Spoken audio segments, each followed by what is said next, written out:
এ তুমি দৌড় মারলে কেন?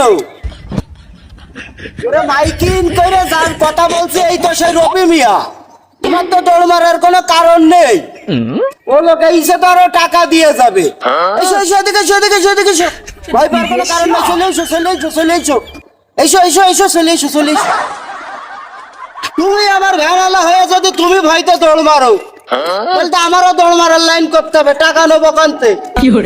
ওরে এই লোক আছে, এই যে আমি রবি মিয়া মাইকিং করছি না, সেই রবি মিয়া তো টাকা দিতে এইছে। এখন ওই মান সম্মানে লেগে যাচ্ছে, তাই দৌড়ো। এই যে ভয় পাওয়ার কোনো কারণ নেই। ওঠো ওঠো ওঠো ওঠো, হ্যাঁ ওঠো ওঠো ওঠো ওঠো। আমি নামাজ পড়িয়ে বেরোইয়ে শুনছি যে এলাকাবাসী রবি মিয়ার কাছে টাকা পাবো হালখাতা করিনি। আমার একটা ইজ্জত আছে না?